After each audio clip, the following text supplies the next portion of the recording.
Bismillahi walhamdulillahi assalatu wassalamu ala rasulillah amma ba'd rabbi shrah li sadri wa yassir li amri wahlul 'uqdatam min lisani yafqahu qawli. Assalamu alaikum wa rahmatullahi wa barakatuh, my dear brothers. Today, inshallah, we will continue our study of Surah Al An'aam, and we will try to cover, we'll try our best to cover ayah number 96 till 125, inshallah. But just like every other class, we will just quickly go through actions from our previous class. Number one was we have to submit to Allah subhanahu wa ta'ala, who's the Lord of the worlds. He is the creator, owner of the worlds. And we have to continuously check if we are being enticed by shaitan or if we are being encouraged by shaitan to make us feel arrogant or feel proud of. It can be any achievements that we have or anything that we own. So we have to make sure that we continue to shrug off those encouragements and excitements that shaitan generates for us, and make sure that we are submitting to Allah subhanahu wa ta'ala, who is actual owner of everything. Even everything that we own in terms of wealth or whatever is temporary, and we will leave everything behind us in this world in our journey towards Allah subhanahu wa ta'ala. Then action number two was we have to establish the prayer and fear Allah subhanahu wa ta'ala alone, and He is the one to whom we will be gathered eventually on the day of judgment. Final action was don't mix wrong with your belief to be rightly guided. This is very, very important. Again, we took it directly from the ayah as a key action for us, that we cannot say that because we are doing certain good things, maybe we are praying 5 times, we are reading the Holy Quran, so we can do at times, sometimes, we can do some shameful, dirty act or something, cheat or lie, one off, because majority of the times we are good, right? So in this report card, we have to deliver 100% or try our best to deliver 100%. And then if there are any mistakes, we continue to ask forgiveness of Allah subhanahu wa ta'ala. So it is very, very important that we keep away these thoughts that say, no, it's fine. I mean, you can do things here and there. So this is a very important point. Aziz, you have your hand raised. Anything you want to make? So, is it better to be like, let's say you're very good at reading Salah and you're good at doing your zakah, but then in Ramzan, when it comes to and you're good at doing Ramzan, but then when it comes to like lying, backbiting, and let's say indulge in love a lot, is it better to be like okay at all of those things, or like really good in a few things, and then like a bit bad in a few other things? It's a very good question, Aziz. And basically, this question is coming from the fact on how in this world we manage things. So, in other words, the question can be, is it okay if I get A's in all my science subjects? I'm focusing on probably business subjects like accounting and physics and math. I'm really good at them, which will be needed. And is it okay if I'm not good in, for example, theoretical subjects like PAK studies or Islam, or for example, I'm playing 2, 3 sports. I'm very good in football. I'm very good in this. Is it okay if I'm just a mediocre in table tennis, for example? So we cannot compare the things and elements in this world, because this is how we are hardwired. This is how we operate, right? We are told, and this is natural, that we cannot be good in 100%. Even in matters of religion and guidance, Allah subhanahu wa ta'ala knows us. He's our creator. He knows we cannot deliver 100%, but we have to strive for 100%. You cannot plan for to be bad in one of the areas. For example, you cannot plan to, okay, say, okay, I have this bad habit of lying and backbiting, but it's okay. It's only 5% of my time that I do that when I talk to my friends. So in the other 95%, I'm very good in salah, zakah, fundamentals, everything. You cannot plan your sin. You cannot plan a behavior that is bad. What is acceptable is that you will try your best 100% of the times, but there will be mistakes out of pure ignorance, for which we have been asked to continuously seek forgiveness of Allah subhanahu wa ta'ala. So from our intention standpoint and from our effort standpoint, we have to make sure that we are giving our 200% to avoid any sin or any bad habit that we may have. And then we need to continue to ask for Allah subhanahu wa ta'ala's forgiveness. So I cannot give you a formula. Okay, fine. These are the fundamentals. Definitely this is first, then you don't have to miss. This is clear. But for the rest of them, fine. You can lie 5 times a day or 4 times or 3 times. It's okay. Or you can do something, or you can backbite once a week when you are with your friends. So there is no formula that anyone can give you for sin. So which is why when we continue our study in our previous lessons, what we understand, what Allah subhanahu wa ta'ala is asking, that any mistake done out of ignorance is fine. But if you know that you're making a mistake and you deliberately continue in that path, maybe it is like your friends are forwarding you some messages that you're not supposed to see, something shameful. But if you continue to indulge and interact in that activity, this is not acceptable. So you have to let go of all your bad habits. And then if honest mistakes happen, then, we continue to ask for forgiveness and we expect that Allah subhanahu wa ta'ala will forgive us. Is this point clear?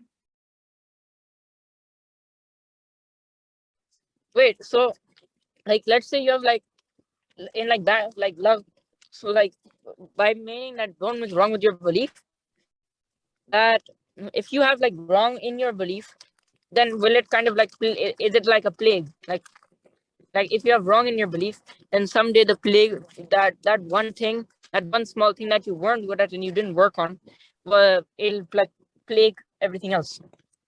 Yes, this is the point. So we have to understand that if you're already aware that there is a bad habit that you have to make sure and give your 200% to leave that bad habit.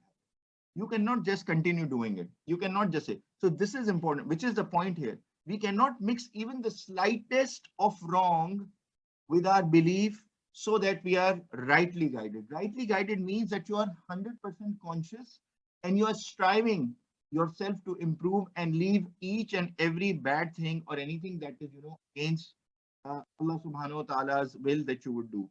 Some people give a very crude example for this, that, if you have a jar or if there is a glass or there is a big jug of water and this is for drinking, let's say if you incorporate a drop of a very bad impurity, let's say, right, then will you be really willing to drink it or will you feel like drinking that water? No, you would not. You want the water to be clean, and then there may be some microorganisms that they're there in the water that you're not aware of. Fine, you won't worry about it. But knowingly, somebody adding a very bad piece of impurity, I don't want to name it in our class, but we can even. But the point here is you would not want to drink that water once you know that this is, it's part of that, although it can be very minor, while there's a huge jug or container that is containing that water. So this is the point. We have to be careful that knowingly we are not adding even the tiniest bit of impurity in our iman to be rightly guided. So we have to strive and do our best every day to be a better version of ourselves in the religion.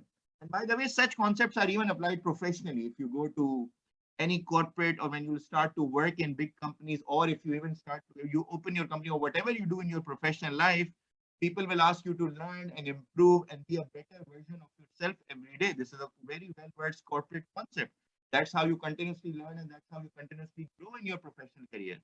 Same thing in religion, and even higher so in religion, because of the example that I gave you of the impurity. You don't want to add knowingly. Now, if there is something that you did not see and something fell, probably you're drinking the water without knowing, and it's fine. So this is the point. I hope it's clear. Yes, it's clear. Excellent. Thank you so much for the question and the discussion. So thank you so much. I hope it benefits all of us. So jazakallah khairan. Moving forward to today's class. أعوذ بالله من الشيطان الرجيم بسم الله الرحمن الرحيم. Ayah number 96. Faliqul isbah. He is the cleaver of the daybreak, or he's the one. Allah subhanahu wa ta'ala is the one who breaks or who tears open the daybreak with the sun coming out in the morning. Just to recall the context that is happening, what we are learning is a series of ayah of Surah Al An'aam, in which this ayah was revealed in the last year of when the Holy Prophet and his companions were in Makkah, and the oppression and the opposition of the mushriqs of Makkah was at its peak, and Muslims were being oppressed and suppressed in every way, which is why after this year, Holy Prophet Mohammed SAW and his companions moved to Medina and they migrated to Medina. But before this year was really tough. And here we see a lot of answers coming from Allah subhanahu wa ta'ala of everything that the mushriks and the disbelievers, they are thinking and they are putting in front of the Holy Prophet Muhammad SAW or even if they're just planning it inside their own hearts and not even revealing it.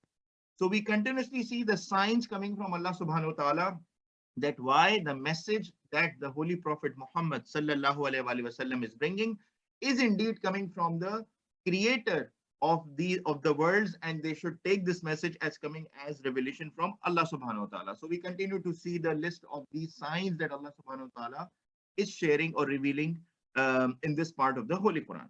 Faliqul Isbah, he is the cleaver of the daybreak. He's the one who breaks the daybreak. Previous to this ayah, we also learned that he is the cleaver of the seeds inside sand. And when we talked about that, he's the provider of life and how he brings dead from the life and how he gives death to the living. So this concept Allah subhanahu wa ta'ala is clearing up with us by showing us the signs around us.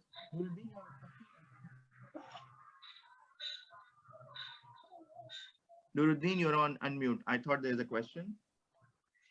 Okay, let's proceed.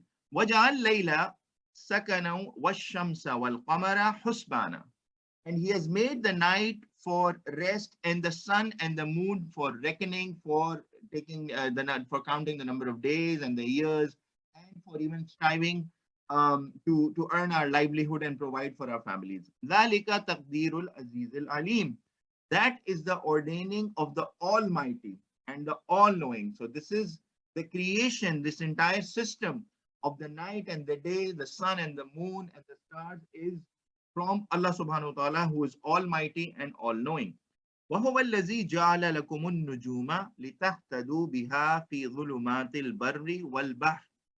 And he is the one who made for you the stars so that you guide yourself with them. If you, in earlier days, what people used to, when they used to embark on certain journeys, they used to look at the stars and used to find their ways. That, okay, this is the biggest star, and then I'm moving in this direction. So it used to guide people in their directions as well, in the darkness of the land and the sea, both during both journeys. قَدْ فَصَّلْنَا الْآيَاتِ لِقَوْمٍ يَعْلَمُونَ. Certainly we have made clear the signs for a people who know. So these are all the signs that you should observe. This perfect system that Allah subhanahu wa ta'ala has created cannot just come from its own. And it cannot be that there is no creator for this. So a Sahih Hadith related to the stars and what is the role of stars in our lives, Abu Qatada mentioned Allah's statement, and indeed we have adorned the nearest heaven with lamps, and said the creation of these stars is for three purposes. So there are three objectives for the stars: as a decoration for the nearest heaven, as missiles to hit the devil. So when we see the shooting stars, it's basically hitting the devil. When the devils try to reach the sky or something and get closer, as spies or something, to overhear things, then this is how they are being hit, and as signs to guide the travelers, as we just learned in the previous ayah. So if anybody tries to find a different interpretation, he is mistaken and just wastes his efforts and troubles himself with what is beyond his limited knowledge. So now these three reasons have been given to us for the creation, why Allah subhanahu wa ta'ala created the stars as an adornment or to make as a decoration for the nearest heaven, as missiles to hit the devils, and as signs to guide the travelers. Beyond this, there is no other objective. Moving forward, وَهُوَ الَّذِي أَنْشَأَكُم مِّن نَفْسٍ وَاحِدَةٍ فَمُسْتَقَرٌّ وَمَسْتَوْدَى. And he is the one who has produced from a soul single, so that there is a place of dwelling and a resting place. So Allah subhanahu wa ta'ala has created our lives as individuals, as nafsum wahid, a single soul, so that we are using this place, this earth, as a place of dwelling as well as a resting place. And then during the nights as well, people used to rest during their journeys. Certainly we have made clear the signs for a people who understand. So for people of understanding, when they observe all of these things around them, this is a sign of their creator, Allah subhanahu wa ta'ala. وَهُوَ الَّذِي أَنزَلَ مِنَ السَّمَاءِ مَاءً. And he is the one who sends down from the sky water, rain. فَأَخْرَجْنَا بِهِ نَبَاتَ كُلِّ شَيْءٍ فَأَخْرَجْنَا مِنْهُ خَزِرًا. So with this water, when the rain falls, we bring forth then with it the vegetation of everything Then we bring forth from it the green plants.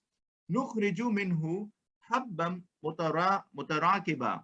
From it we bring in grain, thick clustered, meaning, all the wheat and the cereals and all the food that we take out from the ground. So Allah subhanahu wa ta'ala is saying, if you look at the overall system of the rain falling on the vegetation and the way the people earn their livelihood from agriculture, and then all this food gets distributed around the world. So all of this Allah subhanahu wa ta'ala is saying are signs for people to understand. وَمِنَ النَّخْلِ مِنْ طَلْعِهَا قِنْوَانٌ دَانِيَةٌ. And from the date palm, from its faith, clusters of dates that hang low. So if you look at the trees, the way Allah subhanahu wa ta'ala has designed them, they are high enough to be protected, but they are low enough for human beings to reach out and benefit from it, from the date palm and different fruits that we get from different trees. وَجَنَّاتٍ مِّنْ أَعْنَابٍ وَالزَّيْتُونَ وَالرُّمَّانَ مُشْتَبِهًا وَغَيْرَ مُتَشَابِهٍ. And gardens of grapes and the olives and the pomegranates, resembling and not resembling. So similar things, will also be what the believers will receive as a reward in Jannah as well. So similar things are here in this world as well. All of these are signs, the way these fruits are being created. And we also discussed part of it in our previous lesson as well. انظروا إلى ثمره إذا أثمر وينعه. Look at its fruits when it bears fruits and its ripening. So if you look at all of this process, إِنَّ فِي ذَلِكُمْ لَآيَاتٍ لِقَوْمٍ يُؤْمِنُونَ. Indeed, in that are signs for a people who believe. So the context here is that the mushriqs of Makkah were asking for signs. Show us signs to the messenger of the Holy Prophet Mohammed SAW. Allah subhanahu wa ta'ala is saying, these are all the signs for people to believe. How can all of this phenomena work? Human beings are not the ones who are creating these fruits, right? So all of this is happening in its amazing system that is happening in its perfect symmetry. Then how is it? So all of these are signs for people to believe. So as an action for us and point to believe, we have to observe the signs around us to believe in Allah subhanahu wa ta'ala. Falling of rain on vegetation, ripening of the fruits. Here is it's a time-lapse animation that you see on the right side, the ripening of a strawberry. And if you see, these things are alive and they're getting this life from Allah subhanahu wa ta'ala, right? So this in itself, these signs, all of this happening in front of our eyes is a clear proof for us that yes, there is a creator of all of these amazing things that we benefit from. It's not like, it is just happening on its own. وَجَعَلُوا لِلَّهِ شُرَكَاءَ الْجِنَّ وَخَلَقَهُمْ وَخَرَقُوا لَهُ بَنِينَ وَبَنَاتٍ بِغَيْرِ عِلْمٍ. And they make with Allah partners as jinn. So now one of the other accusations that is coming is jinns are also gods.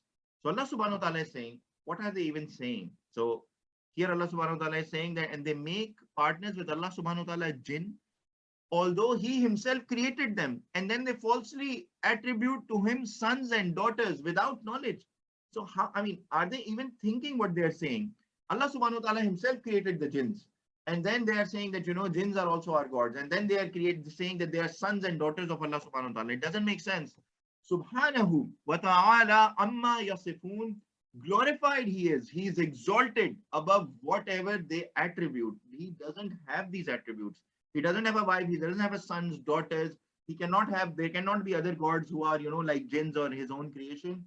All of these things, he is pure from this. He is exalted and he is glorified. He is above all of this, all that they are saying. Badi'us samawati wal ard. Now, this is a very, very important statement that I really need all of your attention. Allah subhanahu wa ta'ala is the originator of the heavens and the earth. He is the one who started it.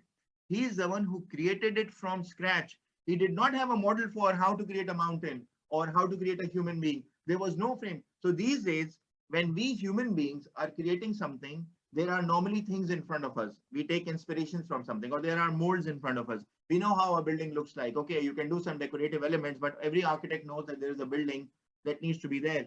So the things that the people create, basically we don't create from origin. We just recreate things. So Allah subhanahu wa ta'ala is the originator of the heavens and the earth. So he created this heaven and the earth out of nothing.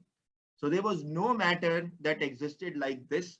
but Allah subhanahu wa ta'ala started creating it. Anna yakunu lahu waladun walam takul lahu sahiba.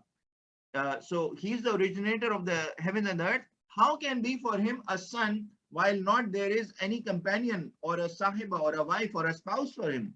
So when there is no spouse for him, then how can you say that he has sons and daughters?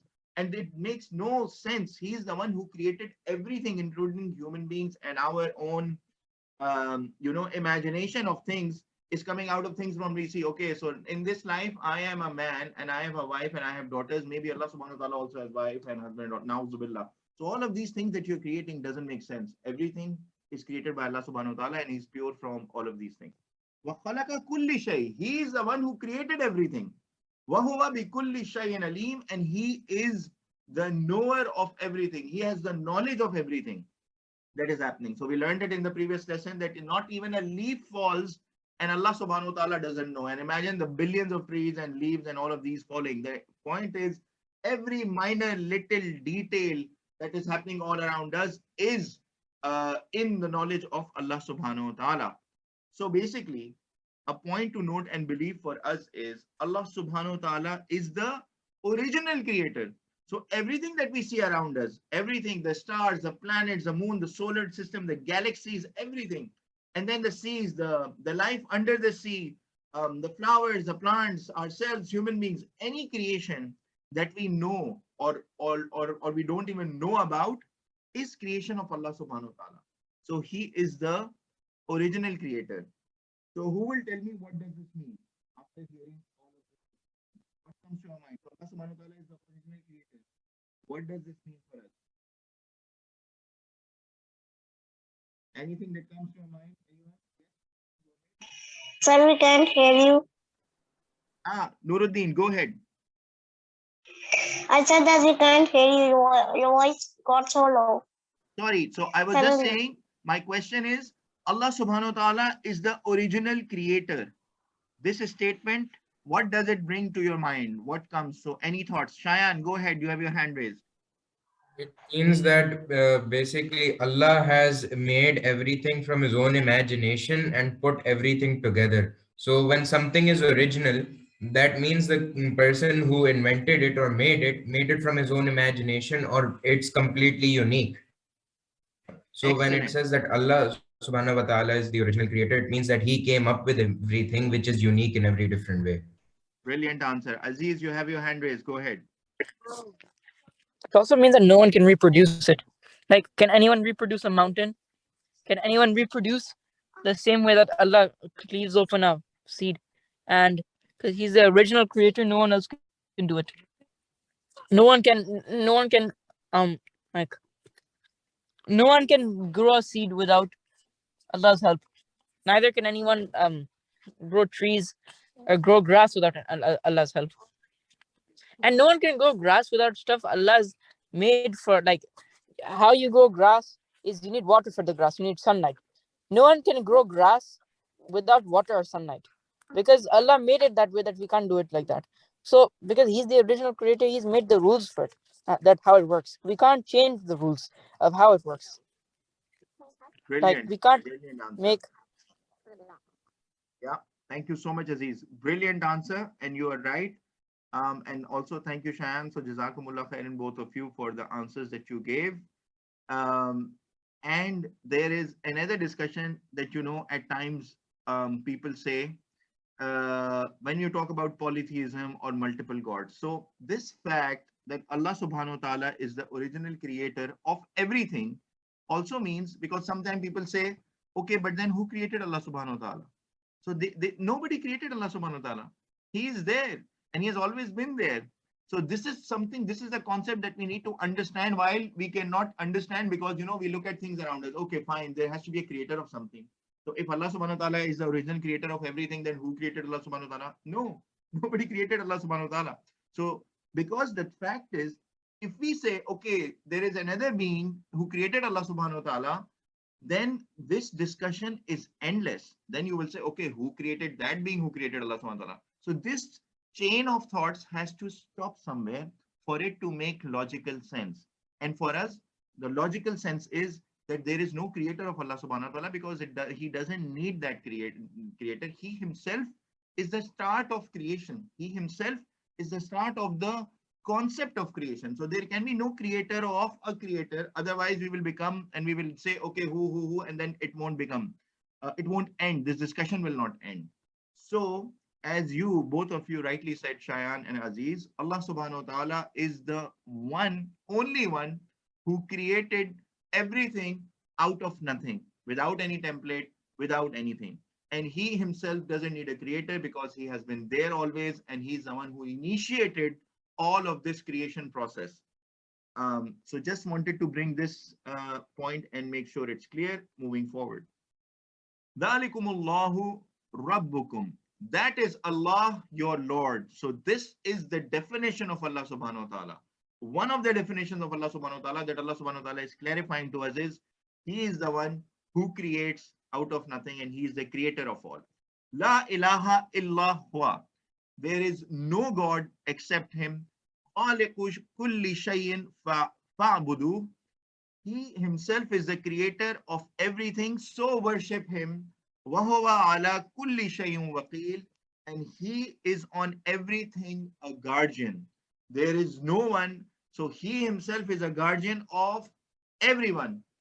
And which is why, you know, our real guardian, if we understand truly, our real protector, sustainer, provider is Allah subhanahu wa ta'ala. If we understand this, then we will stop our dependence on other beings and other people. We will stop thinking that, okay, my boss will provide my salary or my increment, or someone else, if I go to them, they will give me money and I will get something. So yes, you use your network, you use the asbab that Allah subhanahu wa ta'ala has provided in this world, but your reliance should be first on the originator, the source, which is Allah subhanahu wa ta'ala. Rest of the people, things in this world are all agents. So we use via them, we work via them, we utilize them, but we rely only on Allah subhanahu wa ta'ala because He is on everything. He is the one who's the wakil of everything, or the guardian of everything, and which is why only He should be worshipped. La tudrikuhu hul absar, and Him cannot, so La tudrikuhu hul absar, and the visions, I mean, him, his, within his grasp are everything that we can imagine, and all the visions are within his grasp. So there is no one else who has such a vision that Allah subhanahu wa ta'ala has. Wahuwa yudrikul absar, but He grasps all the vision. So He, I mean, whatever we can imagine, there is no other being who can create, not create, or even what we can imagine as our own thinking. All of our thinking and our thoughts and our intentions in our heart, something that we say, something we do not say, everything He has in His control or in His grasp. So He knows what we are thinking, what we are not thinking, and what we are planning. So everything is within His control. وَهُوَ اللَّطِيفُ الْخَبِيرُ, and He is all subtle and all aware. The word here, latif, also means when somebody has power, he knows how much power to exert at what point in time on something. So He is the one who is in control of all power, and He knows when and how much power needs to be exerted for things to happen. And which is why when we see the solar system around us, the world around us, and all that has been created in perfect balance around us, the fact that, you know, Earth is rotating and it is moving around the sun in a certain balance, the atmosphere, the all the gases that are provided in the atmosphere, the balance and the percentages of oxygen and carbon dioxide and nitrogen and everything, the balance between the water and the land and everything, the ice and the water, the entire water life cycle, all of this is in perfect balance. And we know even the temperature of the earth, and even if it changes by a degree or a 2 degree or whatever, this can disrupt the entire system. So here Allah subhanahu wa ta'ala is saying that, you know, He is Latiful Khabir. So He's all aware, which is why, you know, He can exert the right power and create the right balance that is needed to sustain life in this world. قَدْ جَاءَكُمْ بَصَائِرُ مِنْ رَبِّكُمْ. Verily has come to you enlightenment from your Lord. So Allah subhanahu wa ta'ala is giving you, revealing you this, is enlightening you with all of this knowledge. فَمَنْ أَبْصَرَ فَلِنَفْسِهِ. Then whoever sees, then it is for his own soul. So whoever understands, sees, and starts to practice on this guidance, it is for himself. No one can impact the on the day of judgment one soul or the other. They will not be able to. They're not connected. Woman amiya fa'alayh. And whoever is blind is against himself. So whoever accepts this guidance, this revelation, this enlightenment will benefit himself. But whoever just turns a blind eye and says, yes, after listening to all of these messages, he says, no, I don't care, or I'm not implementing, again, then he's working against himself. وَمَا أَنَا عَلَيْكُمْ بِحَفِيظ. And not I am over you a guardian. So here Allah subhanahu wa ta'ala is asking the Holy Prophet not to worry too much. Because what was happening is, after all of this revelation and guidance coming on the Holy Prophet Mohammed SAW, he was getting worried too much. Why still the mushriqs are not believing and they are forming a force against him? So Allah subhanahu wa ta'ala is saying that you do not have to worry about guidance. You just have to pass on the message. Because every soul is earning whatever for their own self. So everyone is for their own self and nobody will be responsible for others. وَكَذَلِكَ نُصَرِّفُ الْآيَاتِ وَلِيَقُولُوا دَرَسْنَا وَلِنُبَيِّنَهُ لِقَوْمٍ يَعْلَمُونَ. And thus we explain the signs that they may say you have studied, and that we make it clear for a people who know. So all of these signs and all of this description that Allah subhanahu wa ta'ala is sharing or revealing to the Holy Prophet Muhammad sallallahu alaihi wasallam, this is to make clear for people, and then people of knowledge, of intellect, who do understanding, people of understanding, they are the ones who will be able to benefit from it. ittabi' ma uhiya ilayka min rabbik. Follow what has been inspired or what has been revealed to you from your Lord. La ilaha illa huwa. And there is no God except him. Wa'ariz anil mushrikeen. And turn away from the polytheists. So here is a clear action that is very straightforward coming from Allah subhanahu wa ta'ala to us.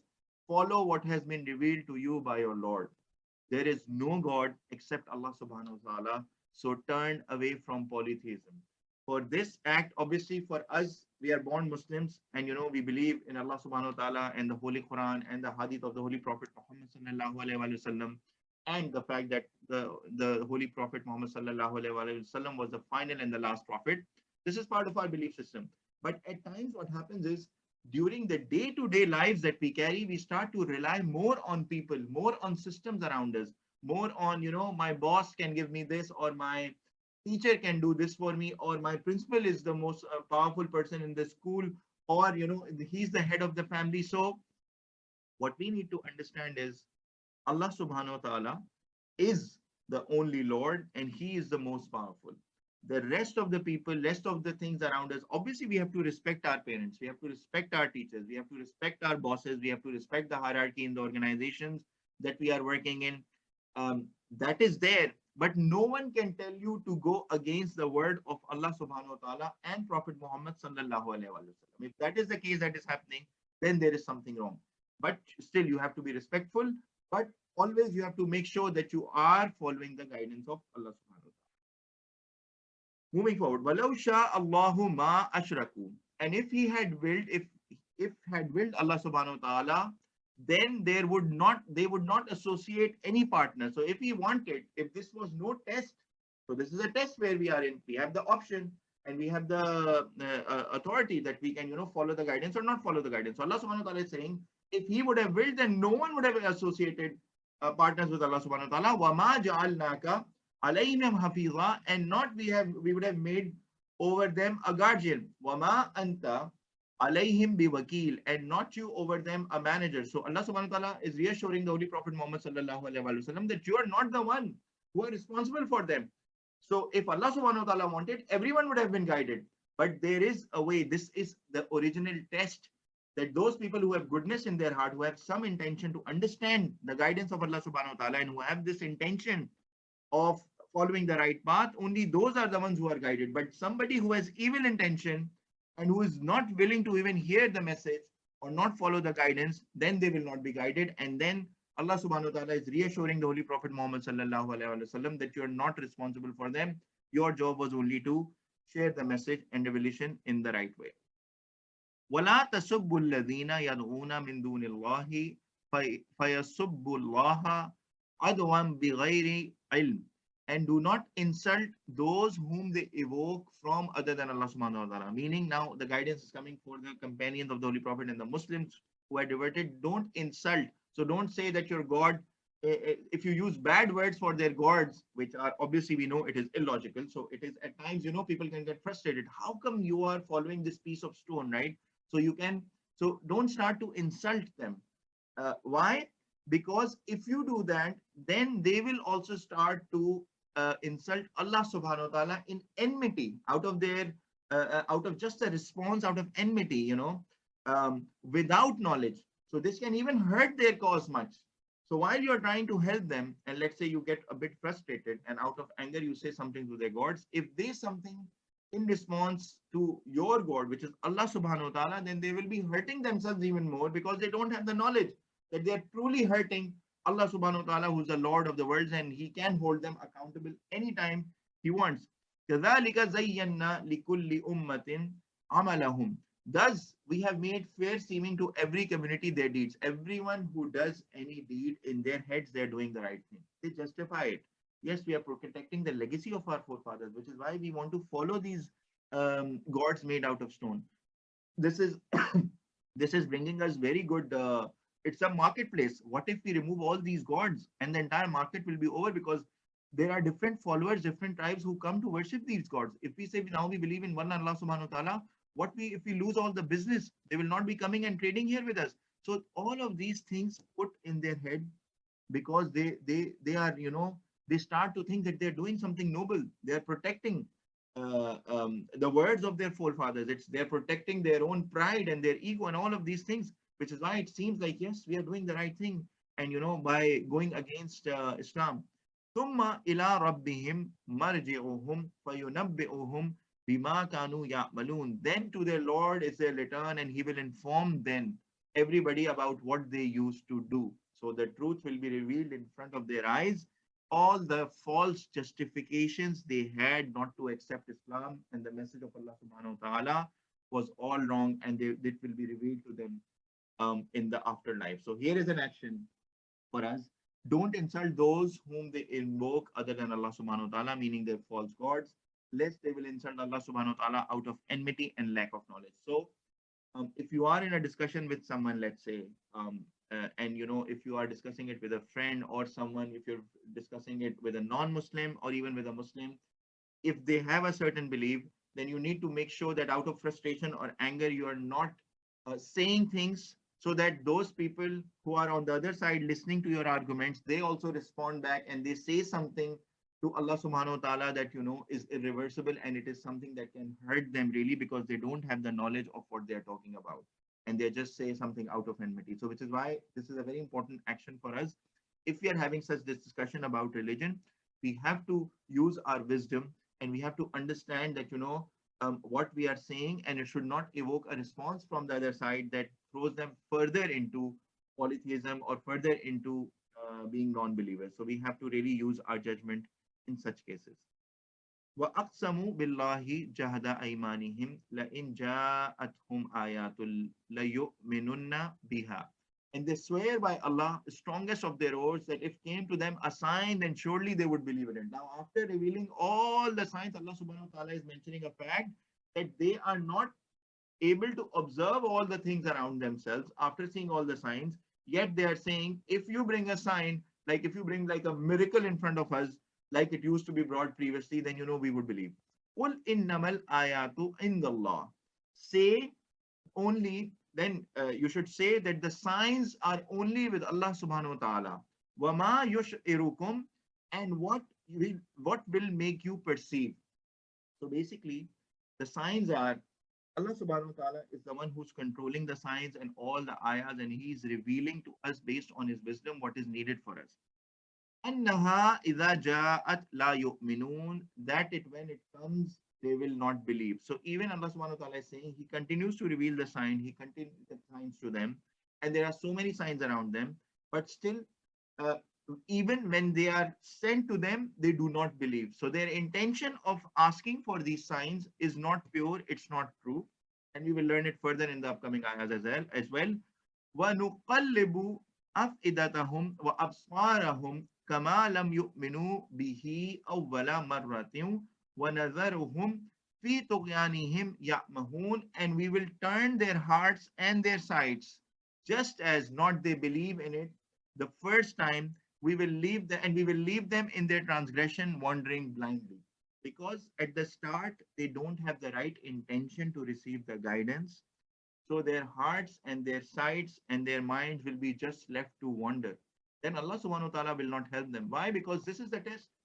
So if you're not even starting to come closer to the right way, and if you're continuing, your heart is there on the wrong way, and you feel strongly about it, and you're not even willing to listen, then Allah subhanahu wa ta'ala will not guide you. This is the test for all of us in this life. وَلَوْ أَنَّنَا نَزَّلْنَا إِلَيْهِمُ الْمَلَائِكَةَ وَكَلَّمَهُمُ الْمَوْتَى وَحَشَرْنَا عَلَيْهِمْ كُلَّ شَيْءٍ قُبُلًا مَا كَانُوا لِيُؤْمِنُوا إِلَّا أَنْ يَشَاءَ اللَّهُ وَلَكِنَّ أَكْثَرَهُمْ يَجْهَلُونَ. And even if we had that, we sent down to them the angels who spoke directly to them, and the dead who started to speak. So if Allah subhanahu wa ta'ala directly sent down the angels, and the dead people started speaking to them, and if they get and if Allah subhanahu wa ta'ala gathered everything face to face, they were not to believe unless that Allah subhanahu wa ta'ala wills. But most of them are ignorant. Majority of them are amongst jahilun or ignorant, who do not understand and who continue on their pathways. وَكَذَلِكَ جَعَلْنَا لِكُلِّ نَبِيٍّ عَدُوًّا شَيَاطِينَ الْإِنسِ وَالْجِنِّ يُحْيِي بَعْضُهُمْ إِلَى بَعْضٍ زُخْرُفَ الْقَوْلِ غُرُورًا. And thus we made for every prophet an enemy amongst the devils. So there were enemy devils from mankind and the jinn, inspiring some of them to others with decorative speech in deception. So basically, for every prophet, there were people who were like devils amongst the mankind as well as amongst the jinn, who would go completely against the prophet. So here Allah subhanahu wa ta'ala is saying people will always be against you, and they will continue to persuade other people with their impressive speech and decorative speech. That is complete deception. That is not in line with the message of Allah subhanahu wa ta'ala. وَلَوْ شَاءَ رَبُّكَ مَا فَعَلُوهُ فَذَرْهُمْ وَمَا يَفْتَرُونَ. But if your Lord had willed, then they would not have done it. So leave them and what they invent. So Allah subhanahu wa ta'ala here is saying to the Holy Prophet Mohammed SAW, do not worry about whatever they are inventing in their religion.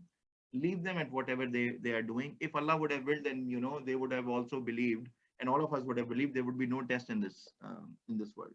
We have been sent as a test. So here Allah subhanahu wa ta'ala is saying, leave them at whatever inventions that they're making. Even today, I think as Muslims, we have a lot of good things to share. We have a lot of good guidance to share about Islam, because you are on the right path. And always you will see that people who are on falsehood and who are on the wrong path, they would use the way of cursing, the way of being frustrated, the way of anger, the way of emotions. But when you are rightly guided and you are on the right path and you have the right logic, then you just state the facts and you state the logic. It is for them to take or not take. You don't have to get into arguments that you get emotional and you start cursing and all of these things. So if you connect the message that Allah subhanahu wa ta'ala is giving us amongst all of these ayahs, majority of the people will not follow. And our job is to state the logical facts in front of people and then leave it to Allah subhanahu wa ta'ala to provide them guidance, and of course for them to take the initial steps to take the guidance. We don't have to be frustrated in our discussions. We don't have to find negative things or get emotional or start fighting people. No, because you're on the right path, you will always state the logic. You will always try to prove it with science and facts. But still, if they do not understand, then everyone will face and learn the truth on the day of judgment. وَلِتَصْغَى إِلَيْهِ أَفْئِدَةُ الَّذِينَ لَا يُؤْمِنُونَ بِالْآخِرَةِ وَلِيَرْضَوْهُ وَلِيَقْتَرِفُوا مَا هُمْ مُقْتَرِفُونَ. And so that incline to it hearts of those who do not believe in the hereafter. So those people who do not believe, their hearts are inclined towards all of these wrong things, and so that they may be pleased with it, and so that they may commit what they are committing. So Allah subhanahu wa ta'ala is saying, just leave those people. Let their hearts, if they do not turn to believe, and whatever their hearts are inclined towards, and whatever they feel happy about or pleased about, they can continue committing what they are committing. Of course, the truth will be revealed to them. أفغير الله أبتغي حكما وهو الذي أنزل إليكم الكتاب مفصلا. Then it is other than Allah. Is it other than Allah subhanahu wa ta'ala I seek as judge, while He is the one who has revealed to you the book, explained it in detail? So this is something that you're supposed to say to the mushriks, that how can I let go of the revelation, and how can I become a polytheist after Allah subhanahu wa ta'ala revealed this book to me and has explained everything to me in detail, and He is the supreme judge for us. This is a justice system that is coming in against all oppressions and cruelty that is prevailing in the world. وَالَّذِينَ آتَيْنَاهُمُ الْكِتَابَ يَعْلَمُونَ أَنَّهُ مُنَزَّلٌ مِّن رَّبِّكَ بِالْحَقِّ فَلَا تَكُونَنَّ مِنَ الْمُمْتَرِينَ. And those to whom we gave them the book, they know that it is sent down from your Lord in truth. So do not be amongst the ones who doubt. So even, and we discussed it in the previous class as well, that there were Jews and Christians who had started to get interested, because this is the time where the message had started to go spread even to Medina, and there were many Jews residing there. Here Allah subhanahu wa ta'ala is saying, they know, the people who have been revealed the book before, that this Holy Quran is coming in truth, and they are understanding it, but of course they continue to deny because of their own ego. وَتَمَّتْ كَلِمَةُ رَبِّكَ صِدْقًا وَعَدْلًا. And has been fulfilled the word of your Lord in truth and justice. With the revelation of this Holy Quran, Allah subhanahu wa ta'ala has fulfilled the word, and this is coming us in truth and in justice. لَا مُبَدِّلَ لِكَلِمَاتِهِ. And now no one can change His words. وَهُوَ السَّمِيعُ الْعَلِيمُ. He is the all-hearer and all-knower, and He has complete knowledge over everything. وَإِن تُطِعْ أَكْثَرَ مَنْ فِي الْأَرْضِ يُضِلُّكَ عَنْ سَبِيلِ اللَّهِ. And if you obey most of those in the earth, they will mislead you from the way of Allah subhanahu wa ta'ala. So if you start to obey the guidance of Allah subhanahu wa ta'ala, then most of the people, majority of the people on the earth, they will try to mislead you from the right way of Allah subhanahu wa ta'ala. إِن يَتَّبِعُونَ إِلَّا الظَّنَّ فَإِنْ هُمْ إِلَّا يَخْرُصُونَ. Not they do not follow except the assumption. They have their own assumptions, and not they do except the guesswork. They have their own assumptions, they have their own guesswork, and they just start to follow based on that. So there are people who even in our families and in Muslim families, there are people who just say things based out of assumption. They would have heard something over the net. They just pick out a phrase and they just say, this is like this, just to be popular and just to attribute themselves to Muslims, and without even verifying everything else. The first part of this ayah is very, very important. And here I want some you guys to share your thoughts, what you understand from it. So Allah subhanahu wa ta'ala is saying, when you will start to obey the guidance, that is, you try to get on the right path, majority of people on the earth would try their best to mislead you from the way. What do you understand from this statement? Anyone, whatever comes to your mind, guys. Yes, Nuruddin. So this was your Nuruddin, you have your hand raised. Go ahead. Okay, Aziz, your hand is also raised. Please go ahead. So the right and wrong is, techniques. a lot of people will try mislead you. No, it was a Islamic class. Yes. People, like, it'll be mostly friends. We're not friends, like people that are close to you that aren't as high as Iman with you, right? You'd kind of like average out sometimes. If they're like close friends, you should always have friends that have better Iman than you, so then you can learn from them. Because like having friends that are good, like having good friends will help you become a better Muslim, because you'll see them, then you'll become influenced by them. Having bad friends, however, then you're gonna get influenced by them. But then the thing is that it could also work in the opposite way. If you actually care about your friends and your friends are worse off than or like worse Muslims than you, then you can become a better Muslim than them. I mean, you can help them become better Muslims. But then usually it works in the opposite way. Sure. Brilliant answer, Aziz. Thank you so much. You're right. So the company matters and we need to have the right company. Shayan, your hand is raised. Go ahead. Okay, so what this means is that when you start to obey guidance or you're on the right path, that this just basically means that most of the people on earth or most of the people Allah have created are on the wrong path. And when there are more people on the wrong path, there are more people trying to introduce different and new things which may be wrong. So there is a chance that you get influenced by the majority things out there than the small right things. And when there are more wrong things, one gets curious of what different things do. So they want to try them or want to experience why it's stopped, or they just want to do it for the thrill of it. So that's what it means. Brilliant, brilliant answer, Shayan. You're right. When we have so many things, just open the internet, look at the social media, look at the top influencers with the millions and millions of followers. Are they really on the right path? Are they following Allah subhanahu wa ta'ala? Are they in line with that? If you look at all the media around us, if you look at the media channels, Nuruddin, you want to say something?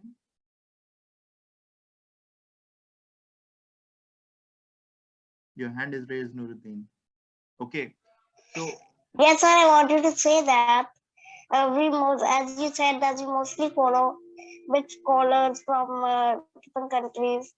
Like we don't even know them. We don't even know that they are verified or not. They are saying right thing or not.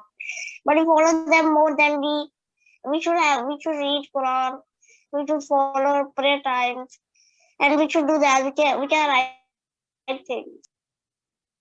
excellent. Thank you so much, Nuruddin. You're right. So this is the point, guys. Like, if you look at the majority, so sometimes don't you have to protect yourself from this thought from shaitan throughout your lives that look at them, so many people are doing, they are Muslims, they're still doing, I mean, they're covered and they have long beards and they're doing this and doing that. All of these things will are thoughts from shaitan to mislead you. The fact that Allah subhanahu wa ta'ala is saying that majority will mislead you when you will start to follow the guidance, when you will start to follow one, two, three things. It can be an uncle in the family, it can be your own within your family as well. Um, so there are so many people who will pass on comments. So you're now becoming a real Muslim. You are the best Muslim, but what about them? You will face a lot of pressures. The right path is not easy, and which is why it has the highest reward. So in order to achieve the ultimate award, you have to put in your ultimate effort. And I want you guys to remember this throughout your lives, that it will never be easy. When you start to earn, and when you have responsibility of your families as the leading breadwinners of your family, because you have to bring food to your family. There can be different tests that can come your way. There can be a test of riba. There can be a lucrative investment in front of you. There can be a haram way of earning in front of you, while you don't find at a certain point in time a halal way, because Allah subhanahu wa ta'ala may be testing you. So what will you do at that time? Will you go with the majority and you will say, so there are so many people getting interest-based investments or riba, and I can just get it done. Or there are so many people who are everybody's taking bribes. So what's that? I mean, I can do some side earning. There are so many professions. So in order to protect yourself and follow and be 100% on guidance, at least when you genuinely strive, will not be easy. The same discussion that we are having earlier with with Aziz as well, when he highlighted that, yes, should we really try for 100% and can we deliver on 100%? So important thing for us to understand is that we have to try our best, and we cannot plan and do that. And it becomes increasingly difficult when you know as a fact that majority in front of you is not on the right path. So at times it is so easy to slip away. It is so easy to watch that movie. It is so easy to watch that shameful thing or get into a shameful act, or it is so easy to backbite. It is so easy to lie. It is so easy to do a lot of the bad stuff. Why? Because majority in front of you is doing it. And majority in front of you, I do not mean only the non-Muslims or the people, even Muslims. So within born Muslims, majority may be doing certain acts that are not right. So it is very important action for us that we have to be amongst the few and follow guidance. Pray to Allah subhanahu wa ta'ala. Pray. When you make 5 times prayer, pray to Allah subhanahu wa ta'ala to keep you amongst the few and not make you part of the majority. This is a very important prayer for us to make as well, because it is very easy that you just move towards the left side, which is wrong, and follow the right, because right is tough and few people are following. And yes, you should have good company, and you should make sure that you're surrounded by people who support you in this journey of guidance. But yes, because the people who are following the wrong path are in abundance and they are the majority, you will always encounter them. And your job also, as Aziz said very rightly, is our job should also be to guide them and to play our role in guiding them. You cannot avoid them, so better guide them versus follow their wrong practice. So this is a very important action that I want to share with you guys. So I hope that you guys will remember as you read your Bible, inshallah. Inna rabbaka huwa a'lamu man yadhillu an sabili wa huwa a'lamu bil muhtadin. Indeed, your Lord, He knows best who strays from His way, and He is most knowing of the guided ones. Allah subhanahu wa ta'ala knows in our hearts, and He knows everything. He knows who are the people on the right path, who are the people on the wrong path. Shayan, you have your hand raised. There's a comment that you want to make? Yeah, I just wanted to add to the previous point that I heard in a khutbah that the two paths, every time when you're choosing the two paths, on the facade of the two paths, the right one will always have the thorns and the wrong one will always be easy. But once you go onto the path and you end up finishing the path, then the new path that comes, the right one will be smooth forever, and then the wrong ones will have thorns forever, and in the wrong one you can't go back. What a brilliant point that you shared with us, Shayan. Jazakallah khairan. Excellent point. So basically, when you are making a decision and when you are choosing, it will look very tough to follow the right path.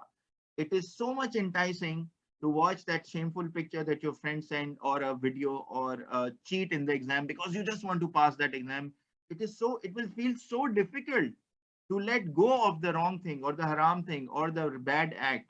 But once you fall on the right, and once you shrug off those feelings and you say, no, I have to follow the right path, regardless of how difficult it is, the moment you will cross on and you will choose the right thing to do, you will see that it is even better and better and better. It will become easy. Allah subhanahu wa ta'ala will make it easy. But if you follow at that point in time the enticement of the wrong path, or the encouragement, or following that haram thing or that bad thing, then it will continue to take you deeper and deeper and deeper, and you will follow the wrong. So thank you so much, Jazakallah khairan, Shayan, for sharing this brilliant point with all of us. Okay, so in this ayah, we learned that Allah subhanahu wa ta'ala knows who is on the right path and who is on the wrong path. فَكُلُوا مِمَّا ذُكِرَ اسْمُ اللَّهِ عَلَيْهِ إِن كُنْتُمْ بِآيَاتِهِ مُؤْمِنِينَ. So eat of what is mentioned in the name of Allah subhanahu wa ta'ala on it, if you are the believers in His verses. So this was a very important point at that point in time, because believers and non-believers, all they were living together, and anyways believers were in minority, and at that point in time they were even sharing meals, they were sharing the same table. Now a very strict guidance is coming from Allah subhanahu wa ta'ala, which for us today seems easy. We will not eat anything that is not halal, meaning it is slaughtered the right way with the name of Allah subhanahu wa ta'ala. So now in these days it is easy for us. But imagine the situation that you are in minority. Some of you have even hidden your iman with your masters, with your family, that you're living with your father and your elder brothers or whosoever, and you cannot really declare your iman. And now Allah subhanahu wa ta'ala is asking them that you have to only eat with something that or something that has the name of Allah subhanahu wa ta'ala mentioned on it or taken on it. So now you see the ayahs in sequence coming along the same guidance. وَمَا لَكُمْ أَلَّا تَأْكُلُوا مِمَّا ذُكِرَ اسْمُ اللَّهِ. And what for you that you eat of what has been mentioned in the name of Allah. So you can only eat everything that has been mentioned with the name of Allah subhanahu wa ta'ala on it. Alayhi. وَقَدْ فَصَّلَ لَكُمْ مَا حَرَّمَ. And indeed, he has explained in detail to you what he has forbidden. Alaykum illa ma turirtum ilayh.